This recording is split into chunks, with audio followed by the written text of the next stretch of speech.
Hello guys ඔන්න අදත් පොඩි වීඩියෝ එකක් අරගෙන ආවා. ඔන්න අද පෙන්වන්න හදන්නේ ඔයාලට මේ අතේ පේන මෙතන තියෙන වර්ග දෙකයි වීඩියෝ එකේ ඉස්සරහට එක එක වර්ග වලට මම පෙන්වන්නම්. ඔන්න ඒකනේ මේ කතාව. අද පෙන්වන්න යන්නේ මේ ඇක්වේරියම් වල තියෙන මේ ප්ලාන්ට් වර්ග ඔයාලත් අරගෙන ඇති.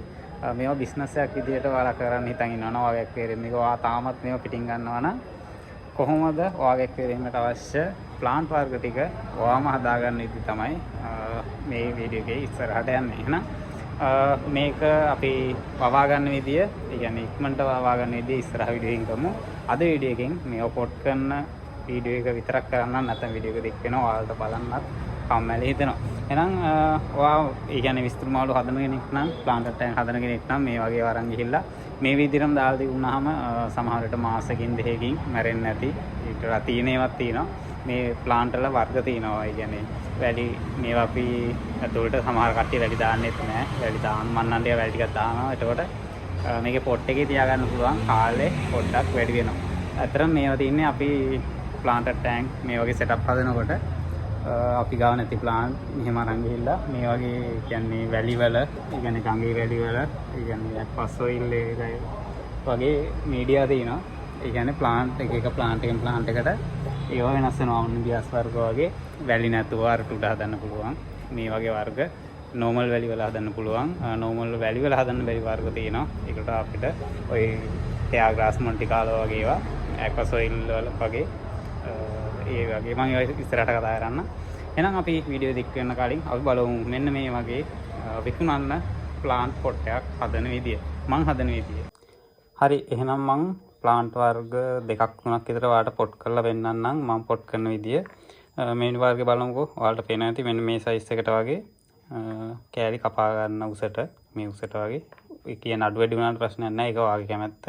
මම මේ පෙන්නන්නේ මං කරන විදිය. මේ වගේ උසට කපාගෙන යටින් අඟලක් වගේ, අඟල් එකමාරක් වගේ ඒක සුද්ධ කරගන්න මේ මෙන්න මේකට සෙට් වෙන හරිය. දැන් වාගාමන ගණකවන්න මෙන්න මේ වගේ සෙට් වුණාම, නැත්තම් මොකද මේකට මේ වගේ කොළ සෙට් වුණාම කොළත් එක්ක එතකොට ඒ කොළ කොහොම නරක් වෙනවා. කොළ කුණු වෙනකොට දණ්ඩ සවුත් වෙන්න ඉඩ තියෙනවා. ඒ හින්දා අඟල් එකමාරක් විතර සුද්ධ කරගෙන ඔයාලට ඊට පස්සේ පුළුවන් ගඟේ වැලි, එහෙම නැත්නම් ওই කපරාරු වලට ගන්න සාමාන්‍ය වැලි එක. ඒ වැලි එක දාන්න සමහර කට්ටිය දාන්නේ නැහැ. මම නම් අර ටිකක්, ඒ කියන්නේ ටික කාලයක් තියාගන්න ඕන හින්දා ටික වැඩිපුර දාගෙන, මොකද මේක අර ටැංකිය වල එහා මෙහා කරද්දි පොඩ්ඩක් හැලෙනවා. ඒකටත් ඇති වෙන්න දාගෙන ඊට පස්සේ පොඩි ගල් කැට අරගන්න වෙන මේ සයිස් වගේ. මම මේ දැනට මේ වර්ගය ගත්තේ නැත්නම් අර සුදු පාට වගේ තියෙන එලේසියට ඒ වගේ ගල් තමයි ගන්නෙ. ඊට පස්සේ කරන් තියෙන්නේ ඔයාලට මේ වගේ ගල තියාගෙන එක වටයක් පොතා ගන්න. ඊට පස්සේ ඔයාලට මෙහෙම එක තිතිය ඔයාගේ පොට් එකේ බජට් එක, ප්‍රයිස් එක දෙන ගානට අනුව මෙහෙම පොතා ගන්න. මම දැන් 3යි 4යි 5යි 6යි 7යි 8යි මේ වගේ දාගත්තා.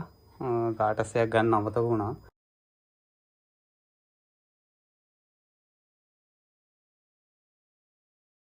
ඊට පස්සේ මේක සතියක් දෙකක් විතර තියන්න මේකේ මුල් ඇදෙන්න. මුල් ඇදුණෙන් පස්සේ තමයි ඔයා මේක විකුණන්න ඕන. සාමාන්‍යව ඔයා පොඩියට ගහුවොත් ඒක මේ උසට එන්න පුළුවන්. ඒක කියන්නේ වගේ උස හදාගන්න. ඒ කියන්නේ උස අර ගැලපෙන විදියට ඕන ප්‍රමාණයට මුල් ඇදින සති දෙක ඇතුළත බලලා ඒ උස කපා ගන්න. එහෙනම් මේවා නැවිච්ච ගතිය ඔක්කොම වතුර යටදී ලස්සනට ඇදිලා එනවා. එහෙනම් අපි බලමු ඉස්සරහට මේ වගේ හදාගත්ත ටික. හරි, ඔන්න මම තවත් ප්ලාන්ට් වර්ග දෙකක් ගත්තා. මේ දෙකත් අපි බලමු පොට් කරන විදිය. මේවා අර කොළ ටිකක් ලොකු හින්දා අපිට ගොඩක් ප්ලාන්ට් දාන්න අවශ්‍ය වෙන්නේ නැහැ. අර පොඩි වර්ග තියෙන මෙන්න මේ වගේ වර්ග සාමාන්‍යයෙන් අපිට 7ට 8ට වඩා දාන්න වෙනවා. මොකද මේක අර පෙනුම පොඩ්ඩක් අඩු හින්දා ඒවා 7න් 8න් ෂේප් කරගන්න අමාරුයි. ඊට පස්සේ මේ වර්ග ලොකුවට පිරලා තියෙන හින්දා මේවා සාමාන්‍යයෙන් 7ක් 8ක් වගේ දැම්මම හොඳටම ඇති. ගන්න කට්ටියටත් පාඩුවක් නැහැ. දැන් මේක ඇදෙනවානේ. දැන් මෙහෙම මේ කොටට තිබුණාට, මේක පොඩියට තිබුණාට මේක දිගට ඇදෙනට කොට බෝ කරගන්න උනත් සාමාන්‍ය හොඳ ප්‍රමාණයක් තියෙනවානේ. එහෙනම් අපි බලමු තව ප්ලාන්ට් වර්ග දෙකක්. ඔයාලට මේක හදාගන්න විදිය ෆිල්ටර් වලට දාන තියෙන ස්පොන්ජ් තියෙන්නේ. ෆිල්ටර් ෆැඩින් වර්ග.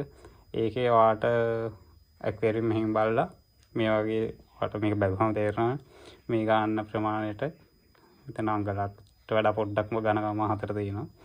එහෙම වාට බලලා ඒක හදාගන්න පුළුවන් වාට ලාභ වෙන විදියට මම ගන්නෙ. මම වාට වීඩියෝ එකේ අන්තිමට දාන්නම් මේවා කපා ගන්න විදිය. ඒ විස්තර ටික මේ ටික හදාගන්න විදිය මම පොඩ්ඩක් වීඩියෝ එක අන්තිමට දාන්නම්. මට ඒ ටික ගන්න අමතක වුණා. දැන් මම මෙතන මේ ප්ලාන්ට් පොට් කරන තැන නෙමෙයි ඉන්නේ. ඒ හින්දා මෙතන බඩු නැහැ. මම ඒක අපේ ඇක්වේරියම් එකේදී මේ වීඩියෝ එක අන්තිමට මම දාලා තියෙනවා මේක පොඩ්ඩක් ඈඩි කරන විදිය. එහෙනම් අපි බලමු මේකත් පොට් කරන විදිය. වැල් ටිකක් ගන්න. මහ ලොකු දෙයක් නැහැ මෙහෙම දාගෙන ගියා. ඔයාලට ප්‍රැක්ටිස් වෙනකොට මේක ඉක්මනට හදා ගන්න පුළුවන්.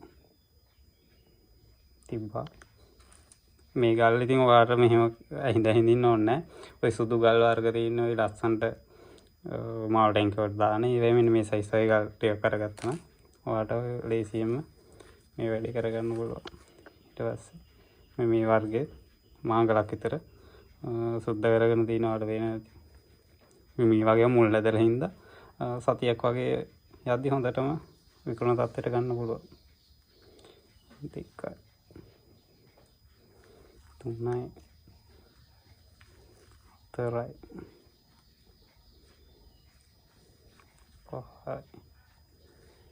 5යි 6යි දාන්න මම සාමාන්‍ය 6ට වඩා දානවා 7ක්. තව එකක් හොයාගන්න බැරි වෙයි තාත්තේ. සාමාන්‍යයෙන් අඩුම 7ක් වගේ තමයි මම දාන්නේ. ඒ කියන්නේ එච්චර දාන්න ඕනේ නැහැ. ඒ කියන්නේ පාරිභෝගික වලටත් පොඩි සහනයක් තියෙන්න බෑ.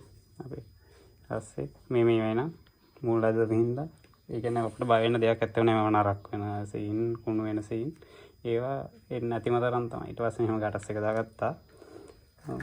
දැන් මේකේ මේ පැත්ත තියෙනවානේ. පොඩ්ඩක් මේ පැත්තට මෙහෙම කරකවල දැම්මහම ලේසියෙන්ම දාගන්න පුළුවන්.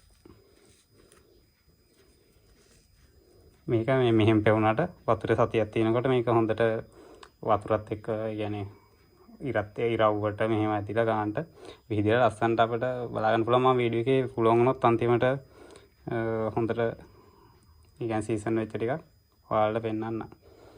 එහෙනම් මේ විදිහට තමයි මේ කරන් තින්නේ. මේ පොට් එක ගන්න තියෙනවා ඔයාලට. ওই කෘෂි බඩු තියෙන කඩ තියෙන්නේ. සාමාන්‍යයෙන් ওই පෝර වර්ග මල් පෝච්චි ඒ වගේ තියෙන කඩවල ඔයාලට මෙන්න මේක මේ සයිස් එක මීටර ලොකු සයිස් එකක් තියෙනවා. ඒවා ගන්න පුළුවන්. එහෙනම් මම ඊළඟ වීඩියෝ එකෙන් දාන්නම් හෙයා ග්‍රාස් මොන්ටිකාලෝ තැටි වල කොහොමද විකුණන්න හදන්නේ කියලා. ඊට පස්සේ අනුබියාස් වර්ග පොට් කරන විදිය ආයෙවත් මම ඉස්සරහ වීඩියෝ එකකින් ඔයාලට අරගෙන එන්නම්. එහෙනම් ඔයාලට තව පෙන්වන්න දෙයක් නැහැ කියලා හිතනවා. මොකද මේක මහ ලොකු දෙයක් නෙවෙයිනේ. දැන් ඔයාලට ඔයාගේ ඇක්වේරියම් එකේ ප්ලාන්ට් වර්ග පිටින් ගන්න අවශ්‍ය වෙන්නේ නැහැ. ඔයාලටම පුළුවන් ලේසියෙන්ම මේ වගේ ප්ලාන්ට් වර්ග පොට් කරන්න. මේ විශේෂයෙන් කියන්න ඕනේ මේක මං හදන විදිය.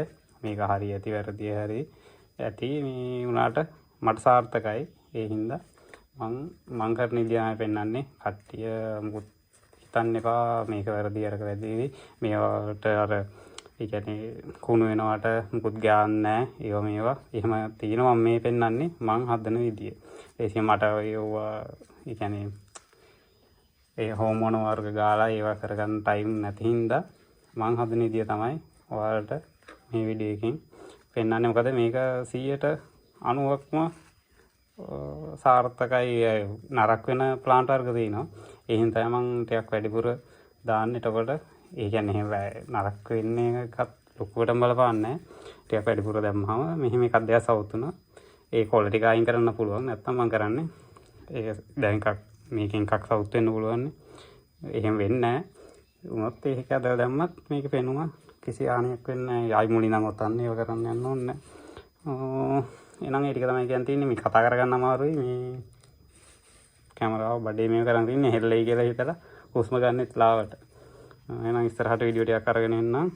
අපේ channel එකේ ඔයා දන්නවා ඇති. වැදගත් වීඩියෝ අරගෙන ආවා. channel එක නවතුණා. දැන් ටයිම් ඔක්කොම අයින් වෙලා තියෙන්නේ. එහෙනම් ආයෙත් අපි channel එක කොට දාගන්න බලමු. ඔයාලා ලස්සන වැදගත් වීඩියෝ ටිකක් අරගෙන එන්නම්. එහෙනම් වීඩියෝ එක ඉස්සරහට බලාගෙන ඉන්න. ඔයාලට මේකේ මම මෙතනින් පෙන්වන්න බැරි වුණා ටිකක් ඉස්සරහට පෙන්වන්න මේක සීසන් වුණ විදිය. ඊට පස්සේ අරවා කපා ගන්න විදිය මං ගන්න ෆිල්ටර් ෆැඩින් වර්ගේ ඒ ටික මම ඉස්සරහට දාන්න. එහෙනම් අලුත් වීඩියෝ එකකින් අපි ඉස්සරහට හම්බෙමු.